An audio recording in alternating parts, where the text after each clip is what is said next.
რაღაც ადამიანი მოდიოდა და გთხოვდა ხოლმე ცოტ-ცოტას და მე გავარკვიეთ რომ თურმე ეცეო და მართლა თუთუნი ეგონა. პანდემიის დროს ხო ყველა მოიმატა წონაში. მეგონი თელმა სამყარო მე 7 კილო დავიგე. ყველა საუკეთესო შემთხვევაში სადმე სხვა ქვეყანაში თუ შევხვდებით, სადაც ფიქრობთ რომ ეს პროდუქტი იგივენაირ ინტერესი იწვევს. და როგორ იყო? ჩარგე და აუცილებლად ამოვა. საკვები დანამატები რას ვაძლევთ მაქსიმალურად ითვისებს, ფესტო სისტემა იდეალურად ვითარდება იქიდან გამომდინარე რომ სუბსტრატი სუფთაა და სოკოვანი დაავადებები და რამე მავნებლები არ არის. კიდევ ხელს მე სუგინდა რომ იმას ქნა. ძალიან ის არის. ითამაშო. ამ მასაში. ჩვენ უშუალოდ მიკრომწვალის ფერმებთანაც თანამშრომლობთ გავსი პროდუქტით. და მოვიფიქრეთ ეგრეთ წოდებული growbag-ი, გასაზრდელი ტომარა, ალბათ ქართულად ყველაზე სწორი განმარტება ეს იქნება. გააყოლო ხელი და რაღაც ცადო რა და ამ კუთხითაც ვფიქრობ ძალიან საინტერესო პროექტი გამოგივიდათ. რეალურად ჩვენი საქმე დავიწყეთ ავტოფარეხში, მხოლოდ მე და ჩემი პარტნიორმა იერა.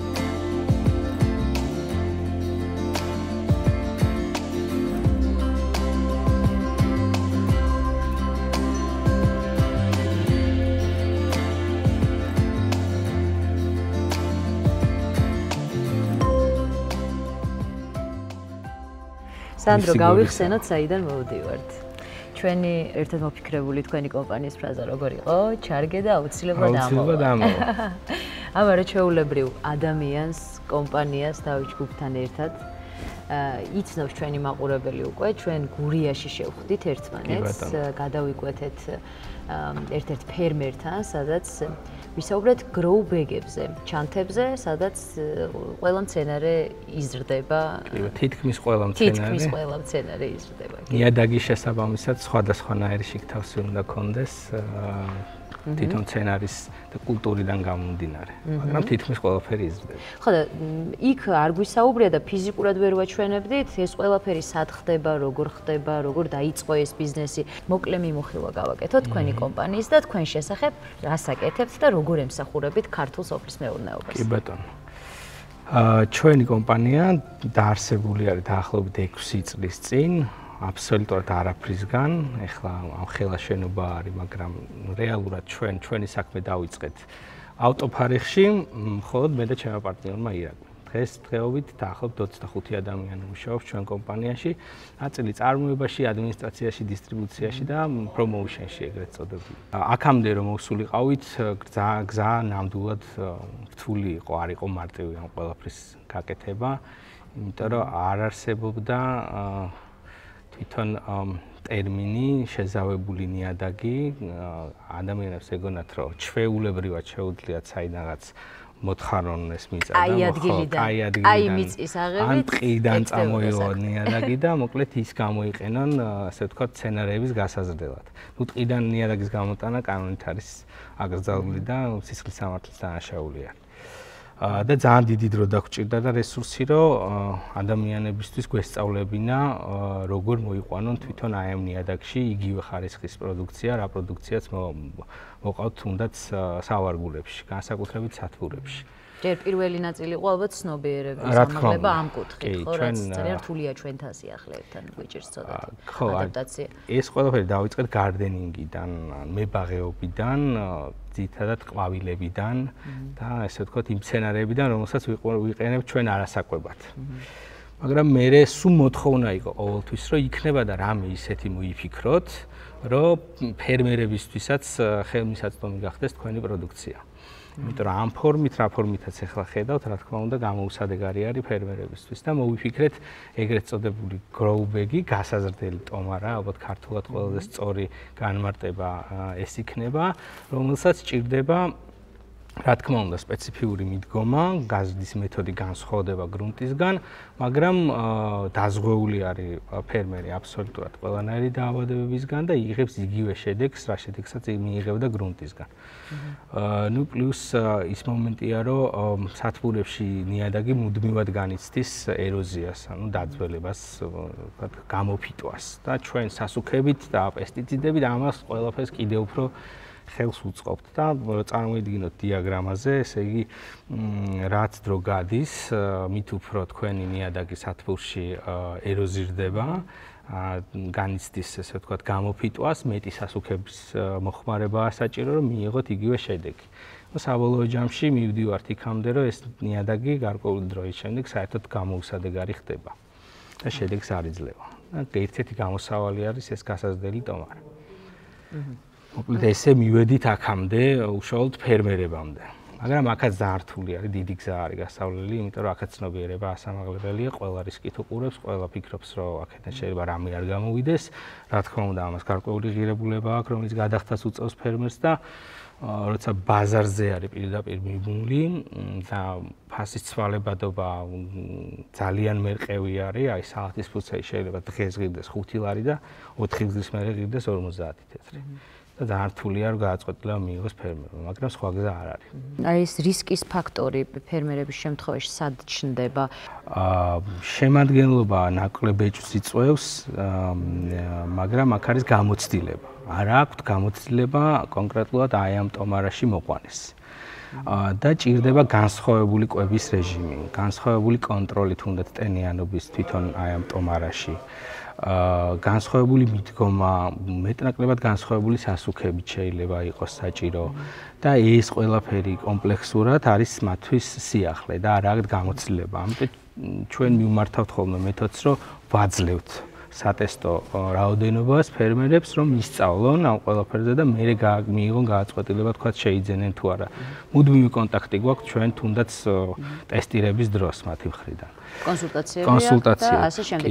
ეს გროუბეგები გამოიყენება ღია გრუნტშიც და სათბურებშიც თანაბარი, თქვა მეტწილად უფრო სათბურებში, იმიტომ რომ როცა უკვე ღია გრუნტის სავარგულებზე არის საუბარი, იქ პირდაპირ ღია გრუნტზე თესავენ და ნაკლებად არის ხოლმე ეგ პრობლემა, რომ თქვა ტომარა ჭირდება, იმიტომ რომ შეიძლება უბრალოდ ადგილი შეუნაცვლო კულტურას, ან ოდნავ გადააჩოჩო, ან გადმოაჩოჩო და მოკლედ რაღაცა იღებ მაინც შედეგს და სათბურში უბრალოდ ის მონაკვეთი გაქვს, სადაც სათბური არის დადგმული და ვერაფერს ვერ შვევი.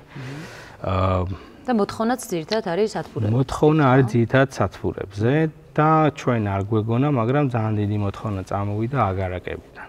უბრალოდ გასართობად რო ჭირდებათ ვერანდაზე ან ეზოში, განსაკუთრებით თბილისის გარშემო აგარაკებზე ძალიან ცუდი ნიადაგია, ყველაფერი არის კლდოვან მასებში მოქცეული და ამიტომ კარგი გასართობი არის ეს ნებისმიერი იმ ადამიანისთვის, რომელიც ადრიანად მიდის აგარაკზე. მე ძალიან დიდი ხანი ვხედავდი თქვენს პროდუქციებს ჰიპერმარკეტებში და ნუ ბუნებრივია მაშინ არ ვიცოდი თქვენ შესახებ, მაგრამ იმდანაც მიმზიდველად გამოიყურება და საინტერესო არის ასე მოწოდებული ნიადაგი, აი ესე ლამაზად შეფუთული, დაფასოებული, თავისი აღწერით ყველაფრით, რომ სულ რაღაცნაირად გინდა ხოლმე რომ გააყოლო ხელი და რაღაც ცადო რა და ამ კუთხითაც ვფიქრობ ძალიან საინტერესო პროექტი გამოგივიდათ.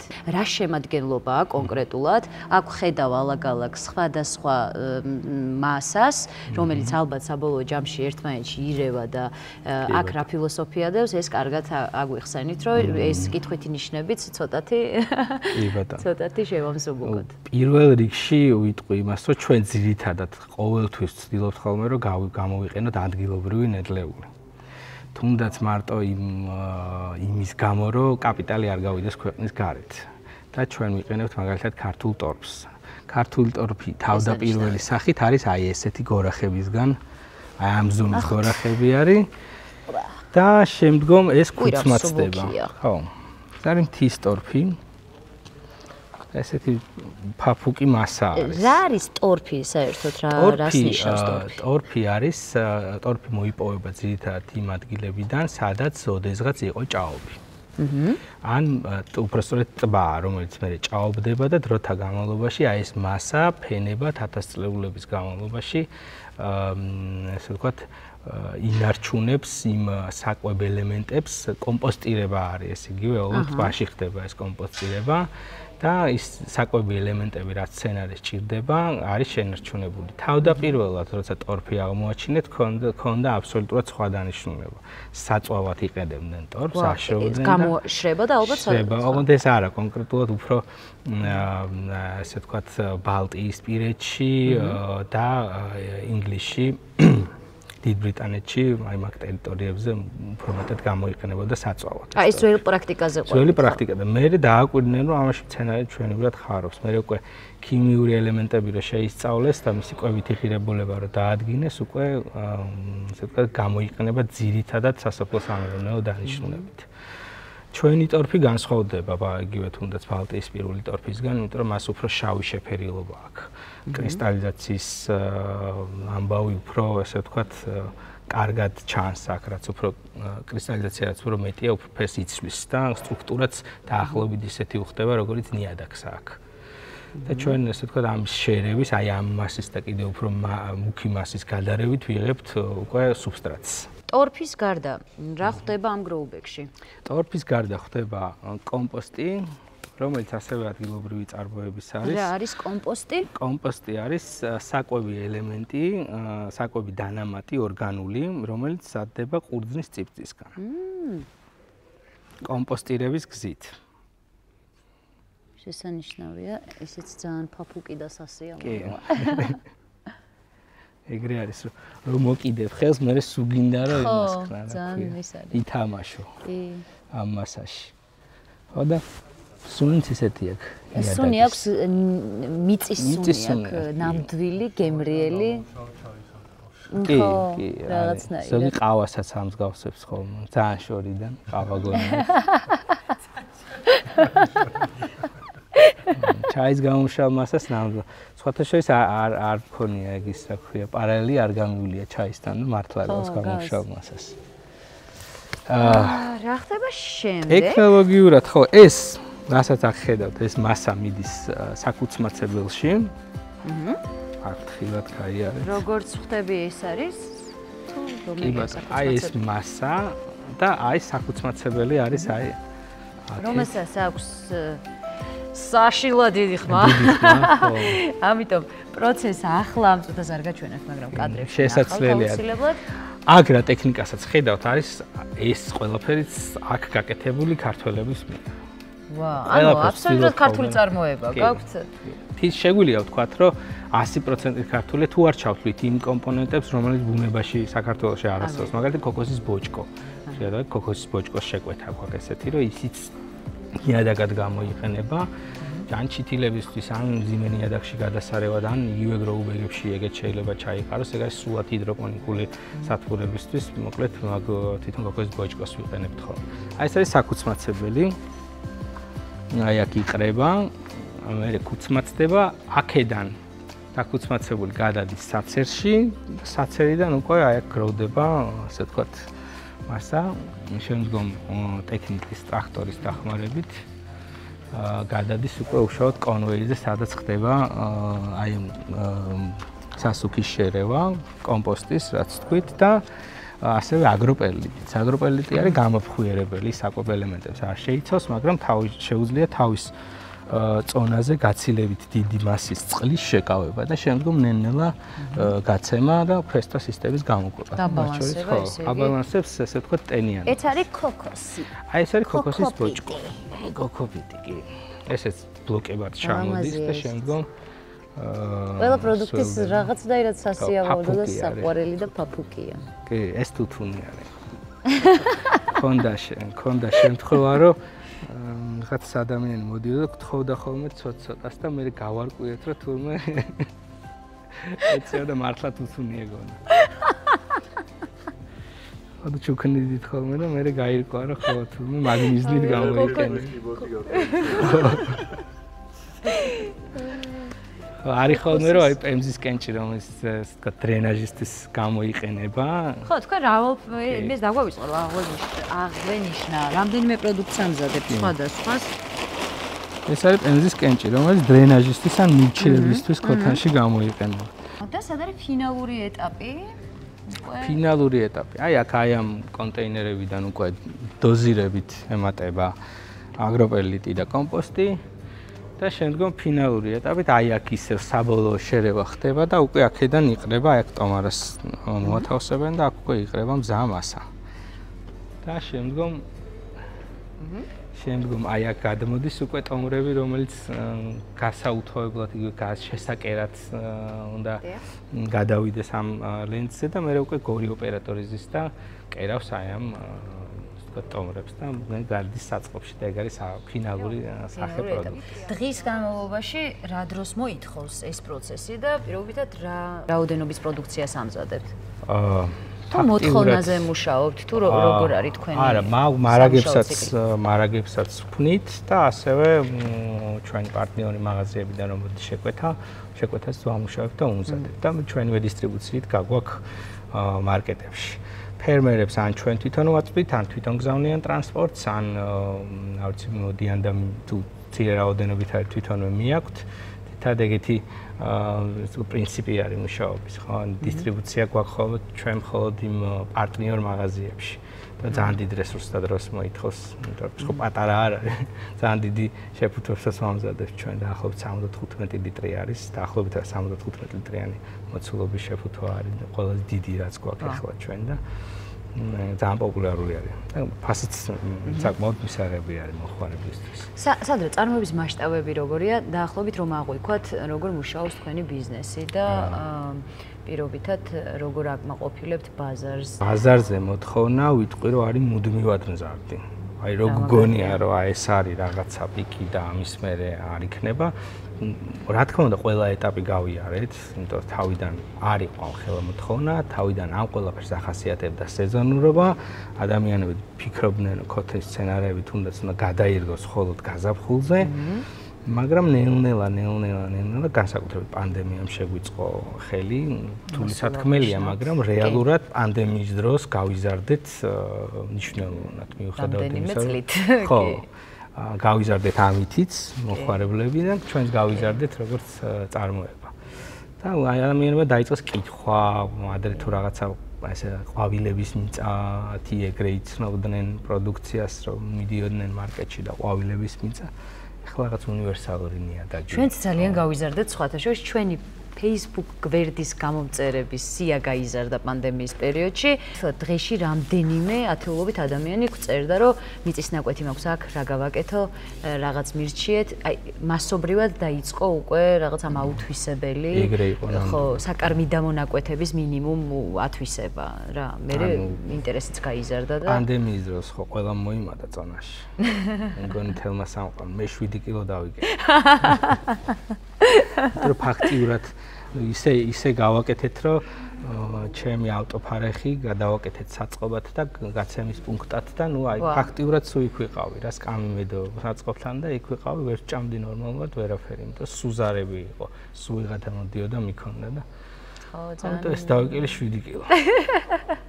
შრომაში გადავინაცვლოთ იქით უკვე ირაკლისთან ერთად ვისაუბრებთ. ირაკლისაც იცნობს ჩვენი მაყურებელი და შენ პირადად ძალიან დიდ მადლობას გიხდით ამ საინტერესო და სასარგებლო საქმისთვის და წარმატებას გისურვებთ ყოველთვის წონისკლების გარეშე გაზრდილი იყოს თქვენი ბიზნესი და საწყობი. პირიქით მადლობა რომ გვესტუმრეთ და დაინტერესდით ამ თემით. გაიხარეთ თქვენ. პოპულარიზაციას ძალიან დიდი მნიშვნელობა აქვს, მაგრამ მებაღეობის და ყოველთვის ცოდნის გაზიარებაა ჩვენი ესე თავარი მიზანი და მისია.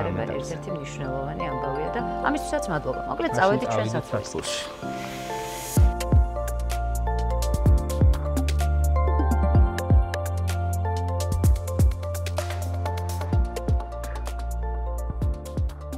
გორში სოფელ ხიდისთავში ვესტუმრეთ ბატონ სერგოს. პირველ ფერმერს, რომელმაც გროუბეგებით ისარგებლა, გამოსცადა და თავის გამოცდილებას გაგვიზიარებს დღეს. რა უპირატესობები აქვს გროუბეგს და როგორ მიდის პროცესი განსხვავებით იმ პრაქტიკისგან, რომელიც ჩვენში ნაცადია, ტრადიციულია და კარგად იცის როგორც ჩვენმა ფერმერებმა, ასე ჩვენმა მაყურებელმაც, ხო?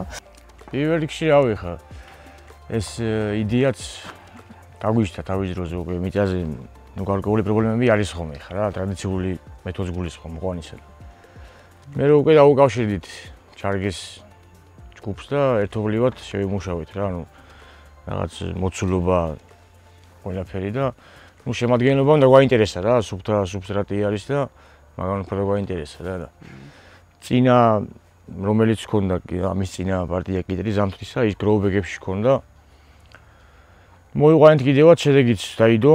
ნუ თავიდან პატარა პრობლემები იყო, იმიტომ რომ პირველი ახალი პროდუქტი იყო და მარწყვისედაც ხო რთული კულტურაა, ფაქიზი და ალბათ როცა არ გაქვს გამოცდილება, ურმაგად უფრო რთული ხდება პროცესი. კი ბატონო, და რა ბოლო ჯამში ხა უკვე თითქმის 1 წელი ხდება, რაც სატესტო ვარიანტი გავაკეთეთ ამ გროუბექში და პლუს ნერგიც მოგცა, პლუს ნაყოფზეც იმუშავა. განსხვავების დანახვა უკვე შეგვიძლია, იმიტომ რომ აქაც ნაყოფი გვაქვს კი. და აი ეს უპირატესობები რა განსხვავებებია? ნუ განსხვავება ის არის, რომ ფიზიკური შრომასაც შეეხება, ანუ ნაკლებად გვიწევს, ანუ სარეველები ნაკლებად ამოდის, ეგ ერთი პლუსი, სუფთად არის თვითონ ნაყოფიც უკვე, მიწასთან კონტაქტი ნაკლები აქვს, არ ლპება მაგის გამო და იზოლირებული გარემოა. იზოლირებულია, კი ბატონო, ანუ ის საკვები დანამატები, რაც ვაძლევთ, მაქსიმალურად ითვისებს, ფესტო სისტემა იდეალურად ვითარდება, იქიდან გამომდინარე, რომ სუბსტრატი სუფთაა და სოკოვანი დაავადებები და რამე მავნებლები არ არის. ეგ აქვს უპირატესობა და კიდე ზამთარში მით უმეტეს ფესვის ნიადაგის ტემპერატურას გულისხმობს რა. უფრო მეტად ინარჩუნებს ტემპერატურას, შესაბამისად ფესვს უკვე კარგ გარემოშია ვიდრე ჩვეულებრივ გრუნტში რა. მაგიტომაც უპირატესობები ბევრი აქვს. რა ხანია უკვე რაც გროუბეგებში ზრდით მარწყვს? 1 წელი გახდება და 10 თვეა დაახლოებით, რაც სატესტო ვარიანტი გავაკეთე. და უკვე თავისთავი აჩვენა გროუბეგი. კი, და დაგვაინტერესდა, ანუ გეგმავთ რომ უფრო მასშტაბები გავზარდოთ რა. ირაკლი დაგვებედა კიტრის სათბურში შეხვედრა და გადაცემის მომზადება, რაღაცნაირად სიმბოლური ამბავია. რა შეიცვალა, რა მოხდა, თქვენი საქმე როგორ მიდის? ჩვენი საქმე კარგად მიდის, როგორც ხედავთ, გვემატება სათბურები, ვისთანაც თანამშრომლობ და რაც ყველაზე ძალიან რაც მახარებს არის განმეორებითი შეკვეთები, ანუ ერთხელ რომ გამოიყენეს უკვე და შედეგი მიიღეს, კიდე გვიკვეთავენ და რაც ყველაზე მთავარია, გამოცდილებას ვაგროვებთ რა. ხვდებით რა პრობლემები აქვს სათბურებს და მე ვცდილობთ რომ აი ეს კონკრეტულად ეს პრობლემები მოუგვაროთ და ესე ვთქვათ წინ წავიყვანოთ ჩვენი დახმარებით და რა თქმა უნდა მათგანაც ვიღებთ ძალიან დიდ გამოცდილებას ამ ყველაფერზე. საერთო საქმე კეთდება ამით, რაც ყველაზე მნიშვნელოვანია. რა პრობლემები აქვს ყველაზე ხშირად ფერმერებს? საინტერესო.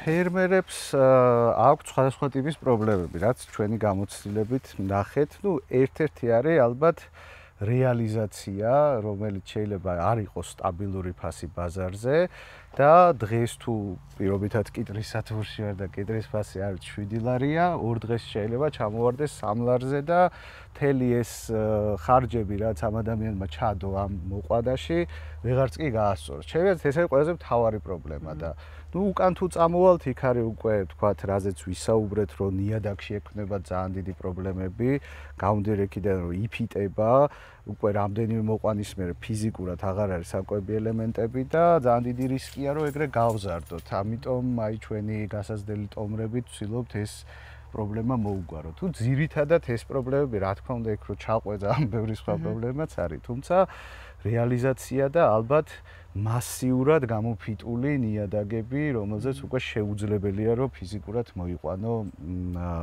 მოსავალი. აი ამას გამოვყოფდი. ძირითადად რომელი რეგიონები აქტიურობენ? სად არის ყველაზე მეტი დაფარვა თქვენი პროდუქციით? ნუ ძირითადად რაღაცა ჩვენი საწარმო ისე რაც გორშია, რაღაც გორიდან დავიწყეთ და შესაბამისად რეგიონალურად რაც უფრო გორთან ახლოს არის, უფრო მეტია, თუმცა დღესდღეობით უკვე აი 1 წლის თავზე თითქმის ყველა რეგიონიდან, სადაც კი სათბურია და მსგავსი პრობლემა არსებობს, ყველა რეგიონიდან მოგმართავენ და აი პირველ რიგში რაღაც ჩვენ გვინდა ხოლმე რომ მათი რეალური პრობლემა დავინახოთ, რატო ვერ მოყავს, იქ არის ასევე კლიმატურ პირობებზე დამოკიდებული სხვადასხვა ამინდზე და ასე შემდეგ და ანუ ვცდილობთ რომ არა მხოლოდ ჩვენი პროდუქტით მოუგვაროთ პრობლემა, არამედ იმ სათბურებთან, რომლებსაც ესე სხვებთან ვაგროვებთ გამოცდილებას, მათი გამოცდილებაც ამათ გავუზიაროთ და ესე ვთქვათ, აგური აგურსედება და რაღაცა უკვე გროვდება საზოგადოება, რომელიც ერთმანეთს უზიარებს ამ გამოცდილებას და შემდეგი უკვე ფერმერი ნაკლები შეცდომებით იწყებს ამ ყველაფერს და ამიტომ ძალიან მიხარია, რომ ნელ-ნელა მართალია ნელინა ბიჯით, რადგან ამ ადამიანებს უნდა გატესტოს, ნახოს, შედეგი რომ დაინახოს, რაც ბუნებრივია და ეს პროცესი ნელ-ნელა მიმდინარეობს. ხვალ ვიღაცა გატესტავს, იმას მოეწონება, მერე ვთქვათ, იმას გავაგზავნით იქ, სადაც უკვე შედეგია და ესე მივყვებით რა, მაქსიმალურად და პროდუქტის დახვეწაზეც მუშაობთ. მაგრამ ხო, საბოლოოდ შედეგიანად, ასე ვთქვათ. მე ვფიქრობ, რომ ესეც არის. სწრაფად ამ სფეროში ესე ვერ მოხდება, რომ შედეგის დადება, იმიტომ რომ ხო, მთელი ფილოსოფია, კალენდარია, აგროკალენდარია, ბუნება ცალკე თავის ამბავში ხო, გაუგებარია და მოკლედ ყველაფერი ესე კომპლექსურად კი ბატონო.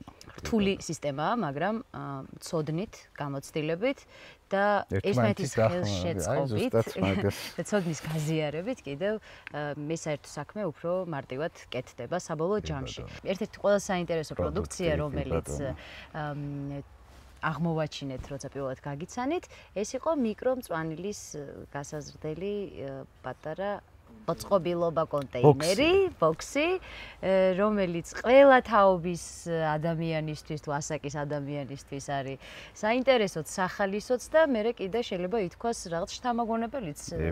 პირველად შენით როცა ზრდი რაღაცას და შეგიძლია ეს ძალიან მარტივად გააკეთო, სულ რამდენიმე დღეში 6 თუ 7 დღეში, მე შეიძლება ძალიან დიდი და გენიალური იდეები გაჩნდეს აქედან. და ამ პროექტს ძალიან გულშემატკივრობ და როგორ მიდის ამის ამბავი, ესეც ძალიან მაინტერესებს. კი ბატონო, ამასაც მოგახსენებ. პირველ რიგში ეს პროდუქტი რო კიდევ უფრო მეტად განვითარდეს, თვითონ მიკრომწვანილის კულტურაც ნელ-ნელა ვითარდება, აი ბოლო წელი განსაკუთრებით დიდი.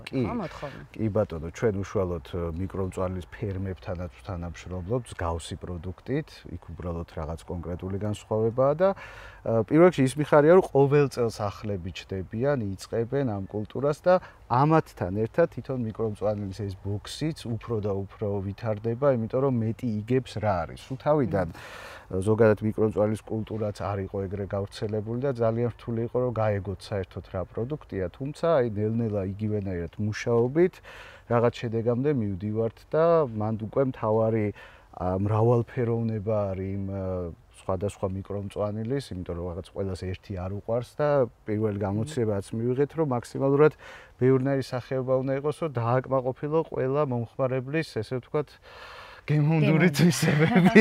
კი ბატონო, ან მარტო ერთით რთულია, რომ მაგალითად მარტო ბაზილიკი გქონდეს, ესე არ გამოდის. შესაბამისად, ჩვენ ვცდილობთ აი ამ გამოცდილებას ყველაფერს ვიღებთ, იმ ხალხისგანაც ვიღებთ, ვინც დღესდღეობით ახლები ემატებიან, ფერმას აკეთებენ მიკრომწვანილის და ესე ვთქვათ, ერთობლივი ძალებით ვითარებთ ამ პროდუქტს რა. დასასრულისგან აუცილებლად კითხავთ ჩვენი გადაცემის ტრადიციულ კითხვას საომავლო გეგმებზე. რას ფიქრობთ, რაიმე ახალს ხომ არ აპირებთ და როგორ გაგრძელდება და როდის უნდა დავბრუნდეთ თქვენთან? იმიტომ რომ სიახლეებს ველოდებით. ძალიან დიდი მადლობა პირველ რიგში მეორეჯერ რომ შევხვდით, ეს ჩემთვის ძალიან მნიშვნელოვანია, რომ თქვენ ესეთ ინტერესს გამოხატავთ და ხელს გვიწყობთ ყველაფერში. ძალიან დიდი მადლობა.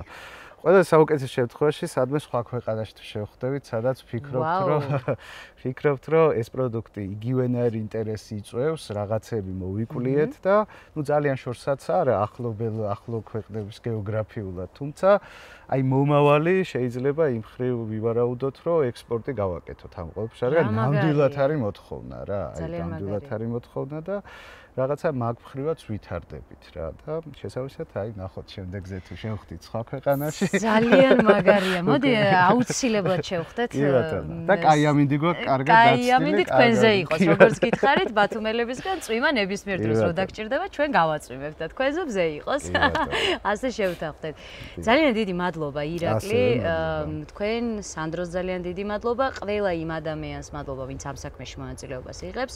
წარმატებები, მეგობრებო, ჩვენ ჩარგეს ვესტუმრეთ გორში და თუ ამ გადაცემის განმეორებით ნახვა გსურთ, შეგიძლიათ ჩვენს Facebook გვერდზე მე ვარ ფერმერი, ასე გვიპოვოთ და გადავლოთ კიდევ ერთხელ თვალი. ერთ კვირაში ისევ შევხვდებით ერთმანეთს, აბა დროებით გემშვიდობებით გორიდან.